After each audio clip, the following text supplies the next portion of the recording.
Welcome to Faith Works Live. Rebecca Haynie is my name, and I always start the show with a smile because I know that we get to be here making the main thing on the free airwaves right here in this lovely state of Iowa, in the middle of our awesome country. Not flawless, but certainly blessed by God, and we celebrate that. We celebrate our freedom. At the same time, those rights that we so enjoy do not extend to each and every human being here in our country.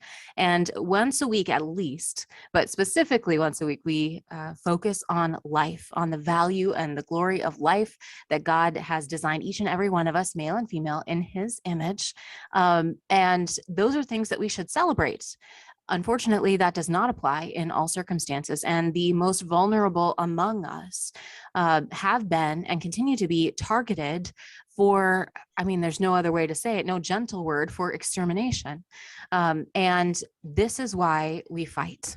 And into that fight, there's no stronger voice, especially here in our own backyard, than Maggie DeWitte, who's the head of now Pulse Life Advocates. I say formerly Iowans for Life, just so we can make all those connections. But now Pulse Life Advocates, check out more about them at their snazzy websites, pulseforlife.org. Maggie, it's always a joy to have you with us, even though we get into some not so joyful topics, but very, very important ones. Really, I mean, nothing more important to focus on than on life, on defending life and speaking up and being a voice for the voiceless, which you are. Great to have you. Thank you so much. I always appreciate having an opportunity to talk to you about something that I'm so passionate about, and I know so many others in our state are as well. Absolutely. Well, and there's so much going on. There's a lot of good news and a lot of good things happening here in our state. So I want to be sure we get to that for sure. A lot of ways to celebrate and ways that people can get involved too. Unfortunately, I think one of the biggest stories is pretty shocking. And what people who have been listening to maybe to this show might be familiar with, that the average person is not, because you've seen very little media coverage of what might be, and one of the most shocking stories on this front that we've seen in some time. But it originates in our nation's capital in DC. And it's been over a week now, or just about a week, that a pro-life group in the Washington, D.C. area announced that they had found a box of quote unquote medical waste. And when they, achieved access to this box, they opened it and discovered the remains of human babies that had come from an infamous abortionist in that area. Then they reported it to DC police as the crime that it is. They have yet to receive any justice. And so what you may see is, if you look it up on Google, because you got to do your own research on something like this, you may see the slogan "Justice for the Five."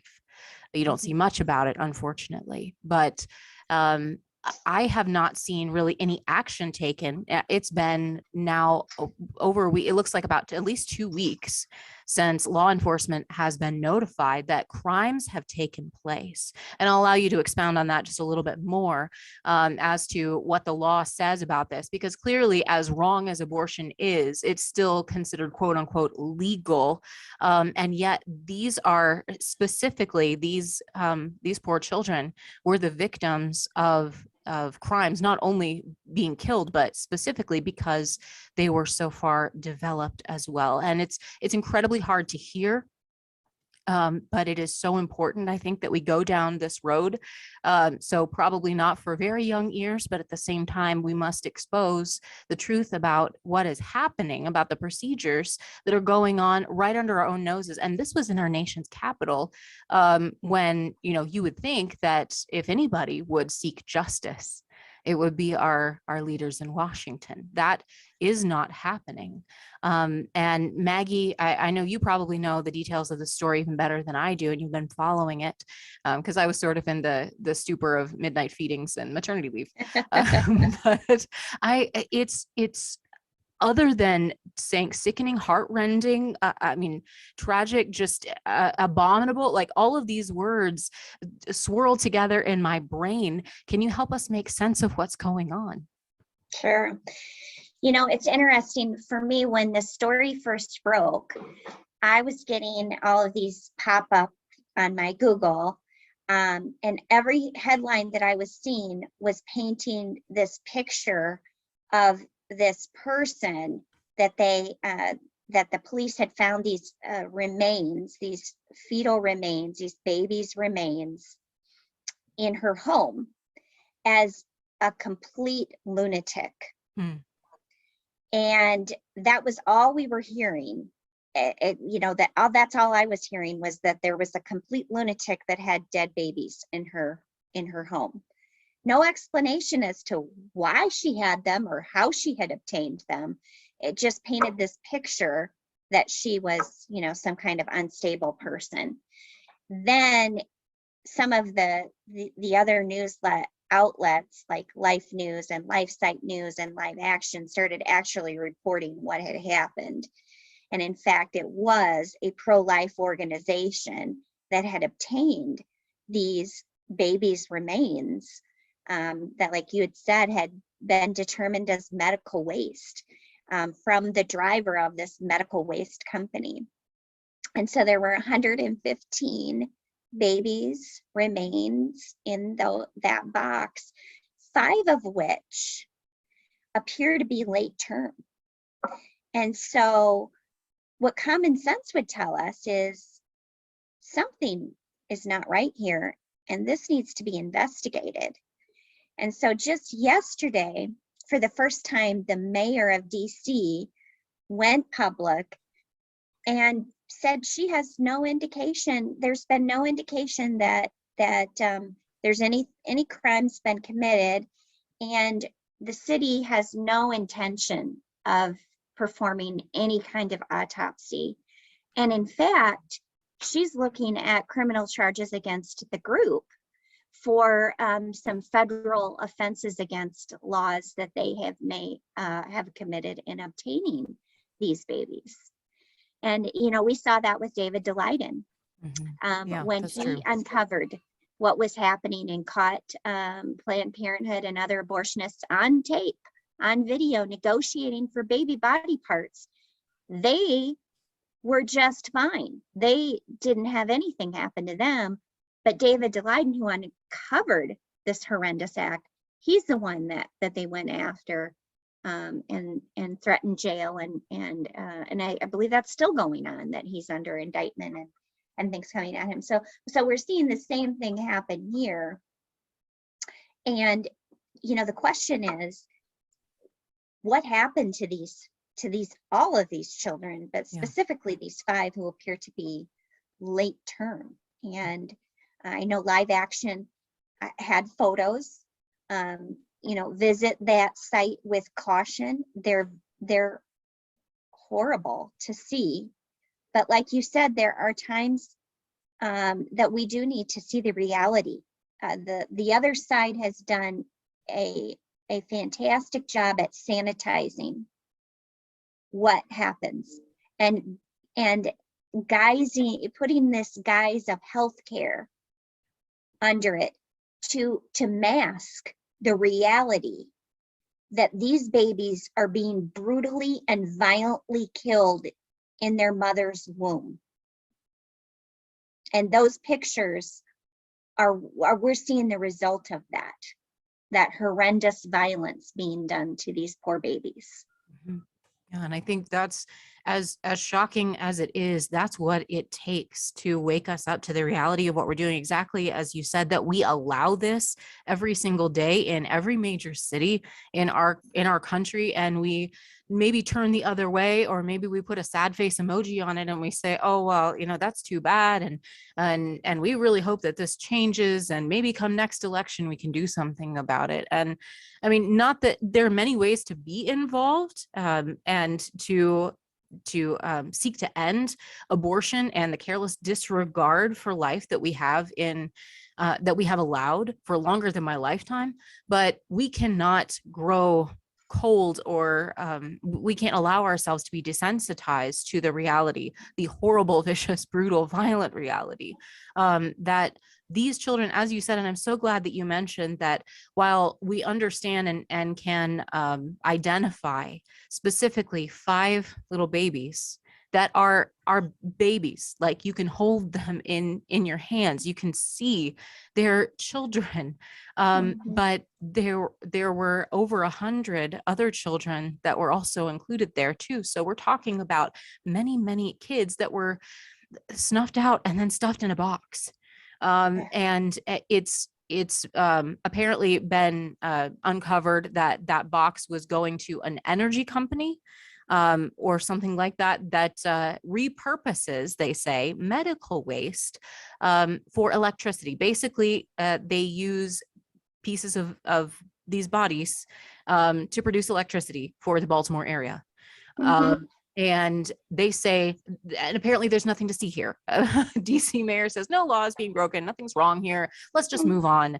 And in particular, while every single child deserves the justice for the lives that they should have lived, these 5 children in particular can easily run afoul. It seems they have to, because of how far developed they were at the time of their death. They appear to be clear victims of either partial birth abortion and flouting laws that are in place to help protect babies that are viable. Right. And that's a whole nother level of careless disregard for the law. It's not just that you don't see the preborn children as human beings and worthy of life and protection. It's that these are children that could have, with just being given basic medical treatment, could have lived on their own. Right. I mean, like you said, the whole story is barbaric enough. And then that other level, that what was in store for these poor babies and how they were going to be used to create power, and how we see that all the time, how many different things we see that fetal remains, my gosh, vaccines, makeup products, all different kinds of, I mean, the horror of it is you just can't even believe that we're even talking about it. And yes, this group wanted to expose this, as they should, because, they're very brave to do this. People like this group and David DeWitte going out there knowing that, their lives, they could be, thrown in jail and fined and just torn to pieces in the media. And they're going out and doing this kinds of things. But the other thing is all they wanted to do was to provide a dignified burial, a dignified funeral and burial for these babies. Like anyone else would have wanted to do for their children, to provide that opportunity to grieve a life gone, and provide some dignity to those poor children. And yet they're going to be the ones that are vilified for what they uncovered. And arrested as well. At least one of the women has been arrested. And apparently they're the enemy for telling us the truth about these children. And I say us because, I mean, this story deserves to be known everywhere. And to date, it has not received very much national attention at all, which is why I feel the need to talk about it, because it must be known. The truth must be known. We must wake up to the horrifying reality, because it cannot be allowed to stand. It truly can't. And I don't think you can hear the description alone, but let alone see the images of these babies and remain neutral. It's that powerful. And God forgive us for this situation. And maybe I am taking it a little more personally because I can hold my little baby in my arms tonight, and I know what it took to bring her into this world. And I know how valuable she is. And then I look at a child that, in different circumstances, but in many ways, so much the same. And I think, how could we deny this little boy, this little girl, that life? How can we turn away and allow this to go on? And one of the things I really appreciated about the press conference, because you can find their press conference online, and I advise that you do so. They're worthy. They've done great work here.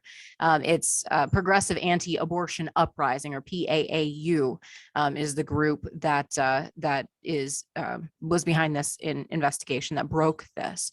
And they were responding to some of the accusations that they've gotten. They say, we're not anti-women. We're not trying to shame the families that are involved. We're not trying to, call for some sort of like reprisal against them. We believe that they are being deceived. We believe that they are being victimized just as much as anyone, that the moms are being lied to and in some cases coerced or pressured, but definitely deceived. And they're not the enemy. We're grieving with you. We're grieving this loss with you. And what the world says is, this isn't real. This isn't a loss. This isn't, this is nothing. So again, nothing to see here. So why are we even talking about it? And in many cases, they're not talking about it. But so this is about understanding the reality of the humanity of the children, but also the pieces of our families that are missing, and that we're so much poorer when we sacrifice our own children. But to allow, like you said, this is an emotional need that we have. These families recognize at some level the humanity of the child that they have lost.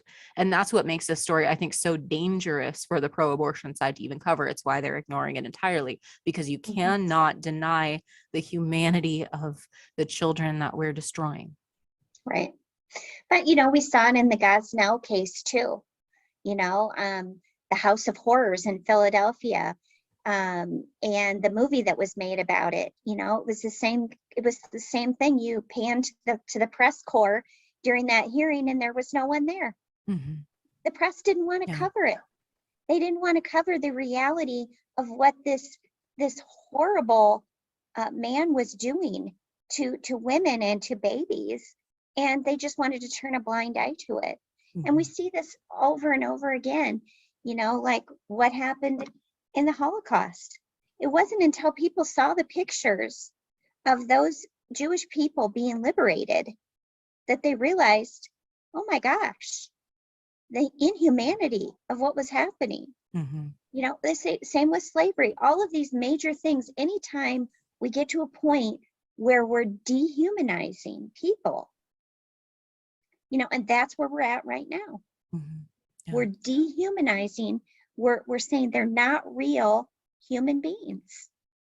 And we're basing it on a feeling, because if you don't want that child, if it's an inconvenience, if it's a hardship, then it's okay. But that same baby that's wanted is, it's the hypocrisy. It should be, it's a human being. It has value, it has dignity, regardless of the circumstances of which it's brought into the world. Absolutely. Amen. And that, I know, is one of the reasons that you're so good at what you do, because you put the truth succinctly and logically. That's the only thing that's left for us. We have to understand the reality, and then we can look at what that means in each individual circumstance. And I think people hear a story like this, and like I said, I don't think it's possible to remain neutral after understanding what's going on. But then the question for people who are listening to the show is probably, well, what can I do? What can I, how can I engage? How can I stop this from happening? How can I speak out? I'm not sure the best way to get involved. So Maggie, you you know, some great ways to get involved too. This is kind of what you guys do at Pulse Life Advocates. Check out the website pulseforlife.org. And we're going to take a quick break. But when we come back, we'll talk about some ways that you can stand up for life. Again, if you're looking for more information on this story, look for the slogan "Justice for the Five" might be the best way to find more information about it. I'll post what I have access to at our Facebook page, which is FaithWorks Live. We'll be right back. At FaithWorks Live, we're proud to partner with InnerVisions Healthcare. In unplanned pregnancy and STD situations, they offer help and hope. It's all confidential and it's all free. If women are in a crisis pregnancy situation, they know that they can get real help at InnerVisions. Free pregnancy testing, free STD testing, free ultrasounds as well to see that inner vision. Because women deserve the truth about their bodies, about their baby, about all of their options. And if a woman has gone down the road of seeking abortion through medication and she regrets that decision, InnerVisions also offers abortion pill reversal procedure, which is a life-saving, miraculous option to have right here in our own community. InnerVisions Healthcare, well worth supporting, providing those free services to women in crisis pregnancy. You can call them 24 hours a day at 515-440-2273. That's 515-440-2273. Now is the time to stand for life. For 50 years, Iowans for Life has been the longest standing nonprofit pro-life organization in Iowa, and they stand strong today as Pulse Life Advocates. They believe in defending the defenseless, and that's what we need now, a new generation to value the sanctity of all human life from fertilization till natural death. They advocate at the Capitol, in classrooms, at events across the state of Iowa on abortion, on family planning, on physician-assisted suicide, euthanasia, basically every issue where the culture is so contrary to what God calls us to. They're standing in the gap as defenders of the defenseless, and they're a voice for the voiceless because they believe in the value of life. And if you do too, sign up for their newsletter and get involved today at pulseforlife.org. That's pulseforlife.org. FaithWorks Live is the name of the show. Rebecca Haynie is my name, and the name of my illustrious guest is Maggie DeWitte of Pulse Life Advocates, formerly Iowans for Life. So new name, but same great mission to defend the defenseless, to speak out for life, to defend life here in the state of Iowa, as they have been doing faithfully for 50 years now, which is amazing and wonderful. And this is, I believe, the time right now, this generation can say no more abortion, can say, it stops with us. And we've been talking about this horrifically shocking story. And I'm not sure that it should be as shocking as it is, because we claim we understand, we who are so familiar with this life fight understand the truth about what's going on with abortion. But I think sometimes we become inured to it. It's just one of those sad realities we think as part of normal life. And this story shakes you out of that complacency. And I wanted to recognize that some lawmakers, all Republicans from what I saw, about 24 signed on to a call to investigate, including Joni Ernst here from here in Iowa. And so they were calling from Capitol Hill for justice for the five. Up until now, I haven't seen anything from the White House or addressing that. The DC mayor, as you said, Maggie, has finally spoken out and said basically nothing to see here. But we are probably going to investigate the people who reported it. So that's good. That makes perfect logical sense. Like, no laws were broken, nothing out of the ordinary, but we are going to persecute the people who brought it to our attention. Thank you very much. Holy whistleblower, Batman. It's beyond the pale, truly. But I think when people hear this, Maggie, they want to know, well, what can I do? If this has shocked and reawoken me to the importance of this fight, what are some ways that we can get involved? Gosh, there's so many different ways. That's sort of my rallying call when I go and speak to groups. And different things. You know, we just had a rally to conclude our 40 Days for Life campaign outside of Planned Parenthood this last Saturday. And, you know, we were blessed to have about 75 people in attendance. And, you know, my message is always the same is, you know, we, as a pro-life movement, we have our organizations, you know, that are doing great work, but, you know, we can't do it all. And obviously we don't have the big bucks that Planned Parenthood and the anti-life groups have, and Hollywood and media and all of those kinds of things. So we have so many barriers against us already when it comes to this fight. But there is a piece for everyone in this movement. And you just need to figure out what your heart and what you're being discerned by God to do. For some people, it is that prayerful presence outside of Planned Parenthood. You know, that is where their heart is. They feel so called. They want to be, you know, sidewalk counselors. They want to pray, but they also want to bear witness to life. So that's their niche. Okay. And that makes a big difference, because we do know that women change their minds when they have people out there. We've seen it, all kinds of research on that in fact does happen. So maybe that's where you get involved. There's the legislature. You know, you don't have to be a paid lobbyist. Anybody can go up and lobby on behalf of pro-life. Anybody can do that. Maybe that's your passion. You know, you're really invested in the legal part of it and want to get involved in that part. Maybe it's the politics. You know, maybe you need to run for office and be a pro-life champion or help a pro-life champion. Okay. Maybe it's education.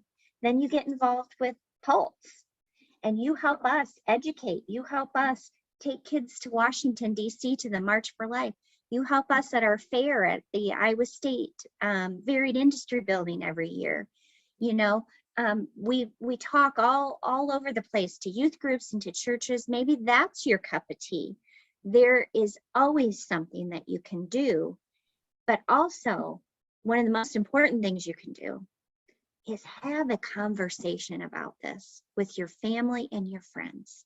Be bold.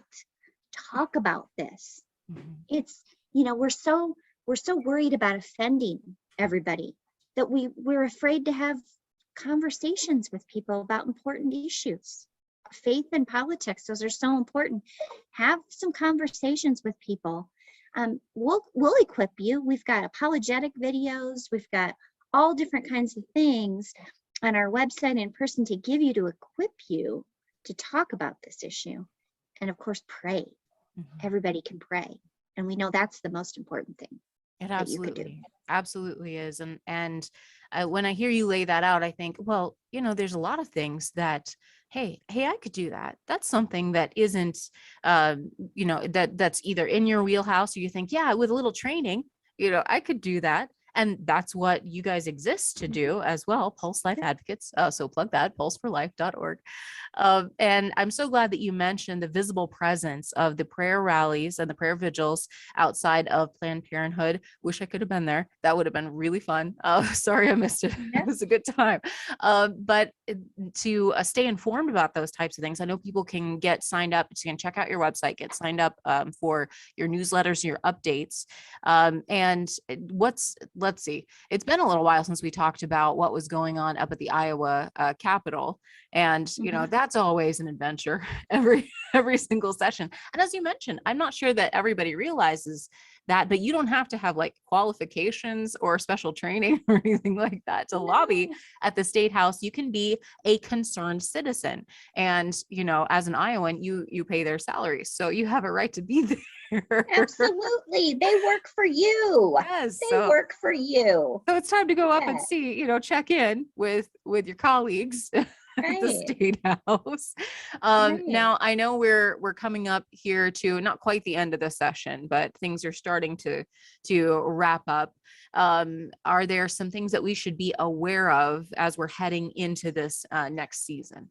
Yes. So, as we've said previously, the Protect Life Amendment was passed last session. And because we have this kind of biannual General Assembly, we can't pass it in this session. So we'll be looking forward to passing that next legislative session.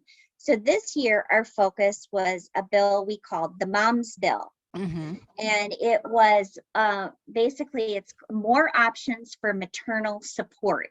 And it's a program based out of the Texas Pregnancy Centers, their program. And actually the head of that, John McNamara, came to Iowa and talked to a bunch of legislators about their program and how we could implement that here in Iowa. And the basics of it is that it would give money to pregnancy centers to provide care for them.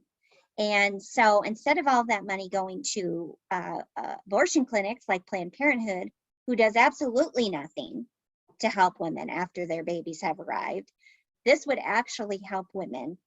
And it would also expand Medicaid for women for postpartum. And so very, very important bills, would save lots of babies and help lots of moms. It has passed the Senate and now is in the House Appropriation Committee. And so we need all of our listeners to contact their representatives in the House and urge them to pass the Mom's Bill. They're going to know what that is. That's the acronym that we've been describing, the Mom's Bill. We need to get that passed because we are running out of time. As you said, session is drawing toward a close, and we need to get this through the Appropriations Committee and then to a floor vote here before session ends. Yeah. And about what kind of timeline are we working with on that? Short timeline. Call today. My understanding is that, they could be looking at wrapping up session by the end of this month or sooner. Mm-hmm. So, with us being not even, about halfway through the month, very short window of time. So particularly those in, on the House, in the Appropriations Committee, but that they always want to hear from their constituents more so than they want to hear from, the lobbyists that go up there. They want to hear from their own constituents that this is an important bill and that it matters. Mm-hmm. So we really encourage people. You can get on our website to learn more about the bill.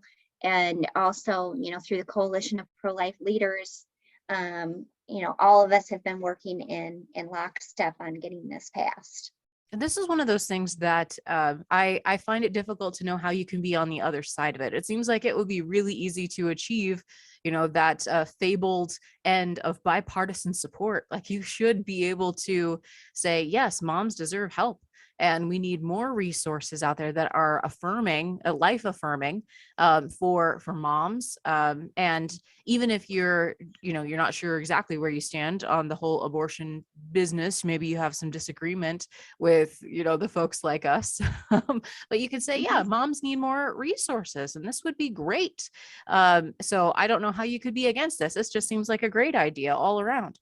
Yeah, it's really a no-brainer. It should be totally bipartisan. Because if you care about women, you care about families, you care about babies, and you want them to have healthy outcomes and have all of the needed resources to make their decisions, then this is just a no-brainer. This should be something you absolutely should support 100%. So we'll check out your representative, and in particular, if they have anything to do with the Appropriations Committee. And so now would be a great time just to call them and have respectfully, but directly, make your voice heard and say, this is a great idea. Why don't we do this in Iowa? This is an awesome opportunity to help moms and kids and families. It's a win-win-win. So let's see that happen here in our state. Maggie, when I am thinking about ways that we can support families and moms, especially here in Iowa, that is sometimes an accusation that I hear levied, which is that pro-lifers only care about babies, before they're born. And so clearly that part's not true. But this is a way that we can care for, again, moms, families all the way around, and it's had good success. So this isn't something that is hypothetical. It's had good success in the state of Texas and perhaps some other states, but I know for sure in Texas that we've seen ways that our money can actually go to support families and not support the destruction of life, but instead support the nurturing and those early stages of life that are so critical, especially for low income Iowans or people that just might need a little bit of extra assistance that don't have good support. So this is something that can actually work, and it makes total sense that our money be going to support life instead of the destruction thereof. But I don't work in the state capitol, so I don't know. Maybe I make it too simple.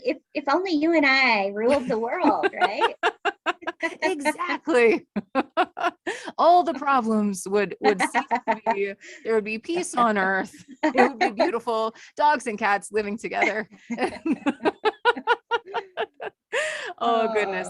Well, Maggie, I know that you mentioned the pro-life apologetics that you have and the resources at your website. So I just wanted to circle back, Jen Psaki, circle back to that and mention that there are resources for folks as they're seeking to have these conversations, whether it's with your legislator, which, they're just a person just like you. So having had enough conversations with people who just happen to work in the state capitol, they're normally good, honest, hardworking folks, just like you, and they want to know how to represent you well. Sometimes that's not quite the case. There's an exception here and there, but most of the folks are, interested in doing a good job for the state of Iowa. And so you make your voice heard so that you can help them do their job to represent you well.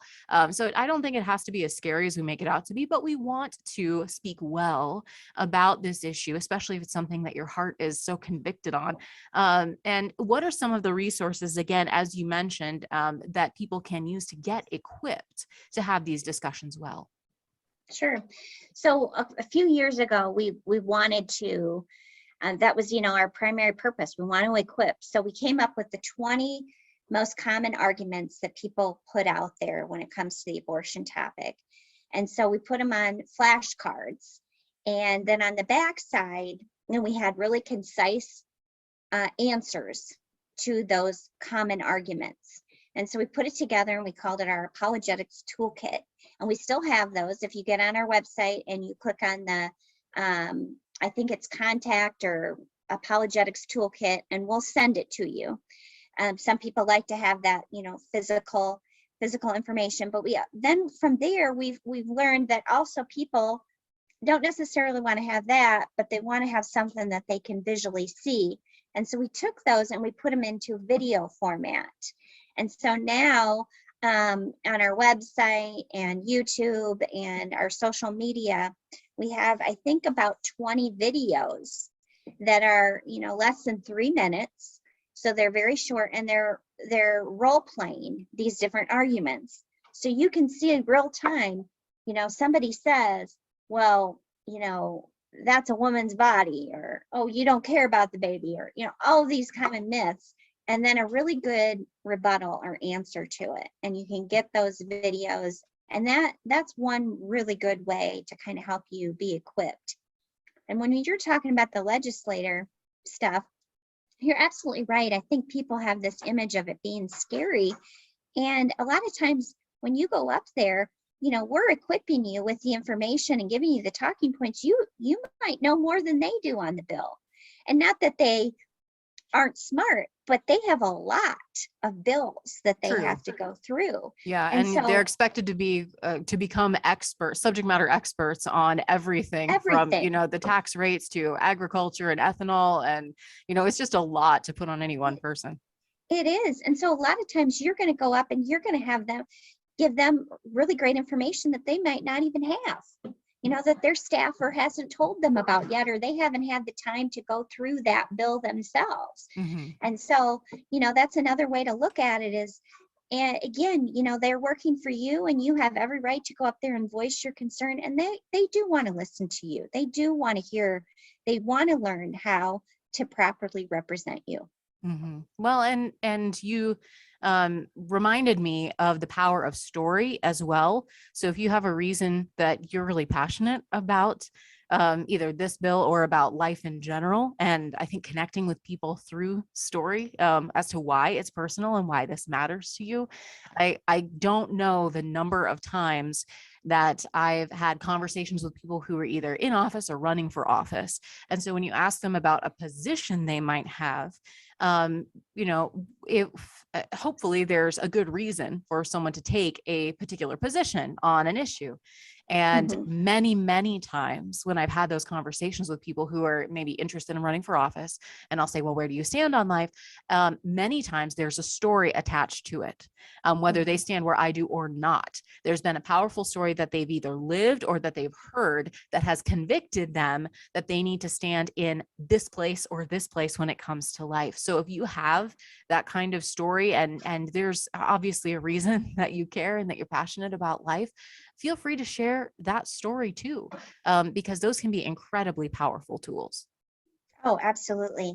We had two brave women at our rally at Planned Parenthood who had personal stories. One had taken the abortion reversal pill, and another one, her mother had been raped, and she determined to, give that baby life and raised her. Two incredible stories. I can't tell you the number of people who were at that rally that were so touched. And these were two people that we just happened to find within the last few weeks, that we, encountered and, just said, would you mind sharing your story? And so those are always opportunities. We would love to get your story, your personal message. We have guest blogs all of the time for people to write their story. And so definitely that really changes hearts. Absolutely. And I think it's so key to put our stories out there because of the power of that. And we've mentioned logic a couple of times and wanting to be equipped to give good logical answers for the reasons that we are pro-life, for example, or to defend those positions. But I think, especially in this day and age, I don't think we can underestimate the power of story, because we're a feelings first kind of generation. And so if you lead with, you've got logos, ethos, pathos. If you lead with the pathos, many times you'll be able to make the connection. And then sometimes people will be able to hear, and they'll be a little more open to understanding, the logic behind it. So I just a word of the wise, stories are a very valuable tool. And sometimes even those really, let's say a dark or difficult or just a chapter in our life that caused suffering in our lives, that's one way that I've seen God redeem over and over again, that even in our dark times or our suffering times, those desert seasons, so to speak, God has used for good, for the saving of many lives. So he's just good that way. He's just that good. He is good all the time. All the time.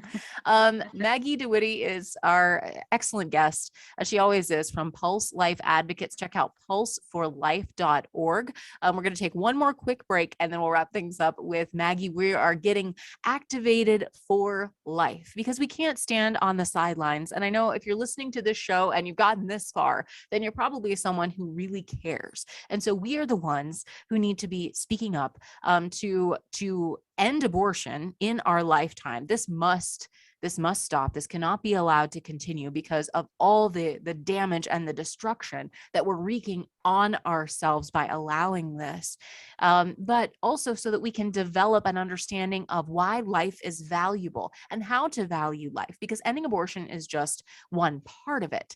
How do we understand and restore the vision for life, for each individual, for the family, and for society as God intended? And so it's part of this bigger vision, this bigger understanding of God's good creation and his good vision for us, for mankind, for society as a whole. And part of his redeeming work, I believe, is being enacted right here and right now in our generation. So if you'd like to be a part of that, check out pulseforlife.org.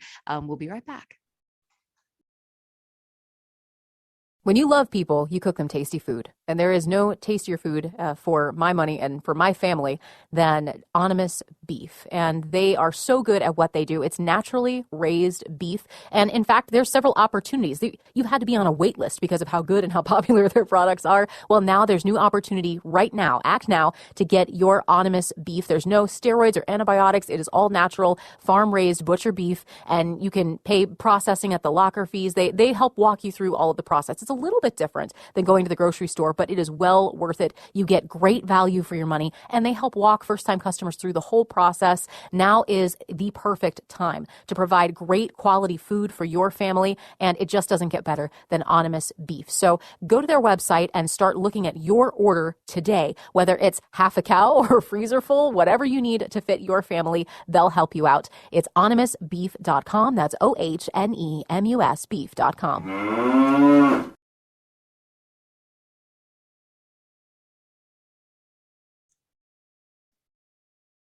In the home stretch here on Faith Works Live, where we are focused today on life with Maggie DeWitte of Pulse Life Advocates, formerly Iowans for Life. So new name and new generation for this awesome organization that has been defending the defenseless and being a voice for the voiceless right here in our home state for over 50 years.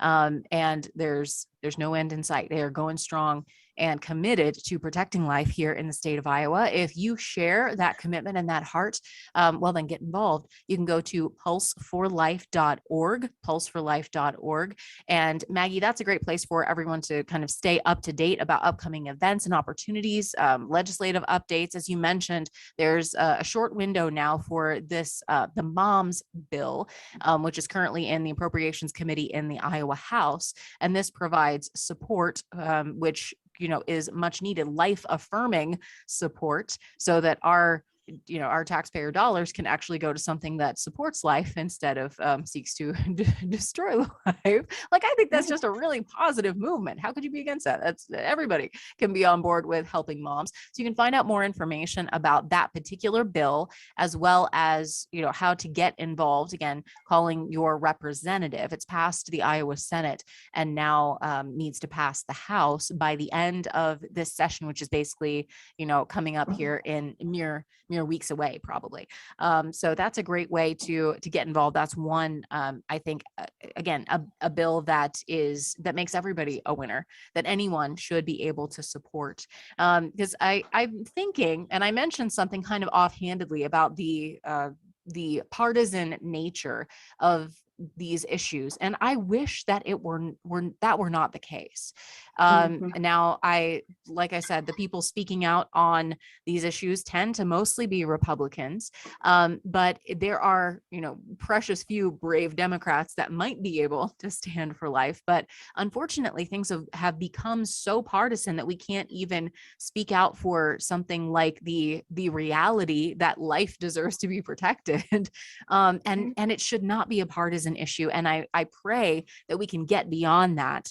Unfortunately, that doesn't seem to be the way of things, at least at the current moment. But that is one of my prayers, that we can all kind of wake up on this issue, have it not be a political football, but have it be a reality, that we respect and defend the rights of every single American, born and preborn, and that should be without respect to party. So I don't know, maybe I'm a dreamer, but I'm not the only one.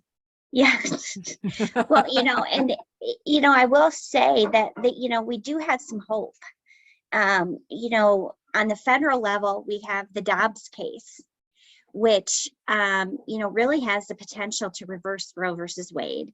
And we'll get that ruling this summer, at some point. We heard oral arguments early this year. And then here in Iowa, just about a month and a half ago, we heard oral arguments on our 24-hour waiting period bill. That's true. We're expected to get those, that ruling this summer too. So, this summer could be really big for us here in the pro-life movement, because that 24-hour bill could have the potential to undo the 2018 fundamental right to abortion ruling. And we'll still pursue the Protect Life Amendment next session, because that still is the surest and best path forward. But it would be a big boom for us to get that ruling on the 24-hour bill. And it is a newly constituted Iowa Supreme Court. And so there is a real possibility that we could see a reversal of that egregious fundamental right ruling. So lots to be hopeful for and lots to pray for. Yeah, that's true. And I think if I remember correctly, we'd be looking at somewhere around June for that Iowa ruling to be handed down. Yes. It's likely they've already written it. So we just don't know about it. It's one of those highly anticipated kinds of things. But we are watching and prayerful in that as well. And also, come summer, because if we're looking ahead, then the state fair is the Iowa tradition, unlike any other. And your booth at the Iowa State Fair is a must visit place. And that's where you get to talk to basically like the crossroads of the entire state about life and about the importance of life, and talk about beginning those kinds of conversations. I mean, that's a perfect place. So if people are thinking ahead, planning ahead for their summer, that's something that you can put on the calendar. Absolutely. We've been doing this state fair booth for over 35 years. It's one of our biggest outreaches. We have a potential for 1 million fair goers with the message of life.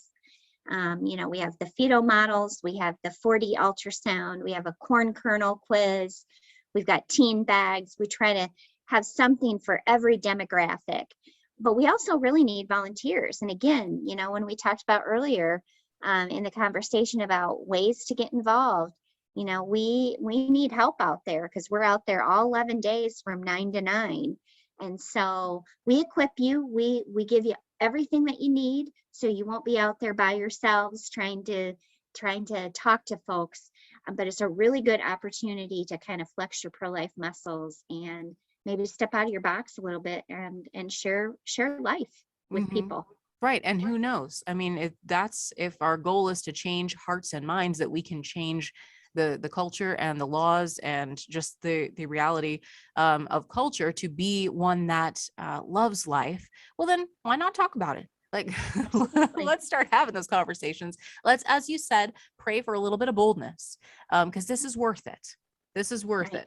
And if we're willing to go out on a limb and talk to strangers about weather and sports and things like that, then why don't we can transition from that into something that matters a whole lot more. So, Maggie, it is always a pleasure to have you on the show, but specifically just to connect with you about the great work. You always encourage me in this fight and on this topic. And you're just awesome. So that's what more right can back I say? at you. Right back at you. Maggie DeWitte from Pulse Life Advocates. Check out pulseforlife.org. Get involved. This is a moment that we can't miss. There's a lot of great opportunities that are ahead, and the gruesome reality of abortion is once again on full display. So please pray for justice for these children that have been discovered in DC, that they will not have died in vain. That as horrible as the reality of what we're doing is, whatever we are intending for evil, God can and does use for good, even the saving of many lives. And so that's my prayer. And as we join together in that, I believe that echoes the heart of God for our state and for our nation. So this isn't something where we can sit by on the sidelines, and this is the perfect opportunity for you to jump in once again and amplify your voice on behalf of the voiceless. Again, check out pulseforlife.org. And if you've enjoyed this podcast and you want to spread the word far and wide, well, we would love for that. We would love for you to do that. So check out, share the link. It's always on our Facebook page, which is at Faith Works Live. But again, we're up on the YouTube now, and on all social media, all the usual suspects where podcasts are found. So thanks again for listening. This has been Faith Works Live, and we have a mission, so let's be about it.